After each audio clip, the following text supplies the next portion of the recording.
Varbūt mazliet neierasti, ka ne vasarā, bet gan tagad ziemā Ainažos šo svētdienu gaidām jaunās estrādes atklāšana.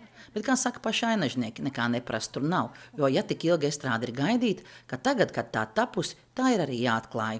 Šī estrāde mēs esam gaidījuši 20 gadus. Gribētu teikt, ka tā arī ir tie 20 gadi, un šo zemi, kurā estrāde ir celta, ir dāvinājusi pirmā mēra, Ainažu pilsētas mēra Jāņa Asara meita, ar novēlējumu, ka šeit kāda reizē jābūt ir uzceltai estrādei vai kultūras mantojumam, kaut kādam pēctecībai jābūt. Un tad līdz ar to pavērās šāda iespēja. Līdz šim, kad savas estrādes nebija, Ainažos nācās dažādi izlīdzēties. Tā gan tradicionālie Livonijas svētki, gan Ainažu jūras skolai veltītais koncerts arī šovasar notika jūras skolas laukumā, bet zaļumballes rīkots pat uz bruģētā laukuma pie kultūras nama. Protams, arī Jāņa balvu, ko mēs līdz šim rīkojam Jūrmalā pie Baltās saules, pārcelsim uz šejieni, un zaļumballes vasarā, un arī kāds brīvdabas izrādes aicināsim, un tā kā paskatīsimies, es domāju, ka te pietiekoši daudz pasākumu notiks. Un pagraba augšī mums ir domāta tur uztaisīt kādu skaistu vipu, tādu kā maz bāriņu. Tā kā es domāju, ka vieta ir ļoti pasakaina. Un vēl tagad līdzekļus, kas dažādos pasākumos jāiegulda, lai izbūvētu tikai vienam vakaram nepieciešamo estrādi, varēs atvēlēt gan sporta, gan kultūras aktivitātēm.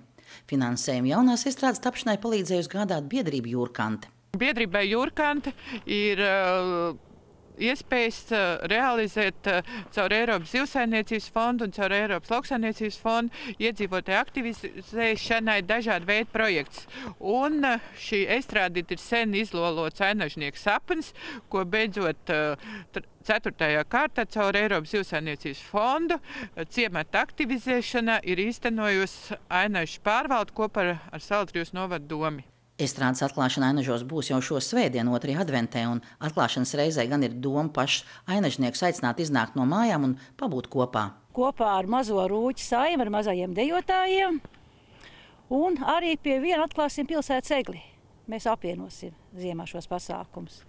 Un tā 2. adventē 16. šeit pulcēsies ainažnieki. Es ceru, ka ļoti daudz, ļoti kuplā skaitā. Un atklāsim estrādi. Un arī mazajiem bērniem šeit būs pārsteigumi izrādīt, pārsteigumi tēli.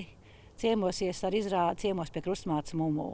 Nenoliedzam gan Ainažos, gan Salacgrīvas novadā ar jauno estrādi lepojas. Un kāpēc tad nepalepoties arī vēl tālāk? 5. gadu tiek Latvijas Lauku fórums rīko pasākumu dišprojekts, kur kopā no visas republikas tiek katra biedrība iesūta savu gada tādu veiksmīgāko projektu, un tad mēs šogad startējam šajā dišprojektā ar šo Ainažu estrādīt, jo es uzskatu, ka šis projektiņš ir tāds ļoti nepieciešams gan vietējiem iedzīvotiem, gan turismam, gan dažādu veidu pasākumiem. Tātad jaunās estrādes atklāšana Ainažos jau šo svētdienu, bet vērienīgāks tās ieskandināšanas pasākums ar Ainažu un novada pašdarbnieku kolektīvu piedalīšanos paredzēts maijā.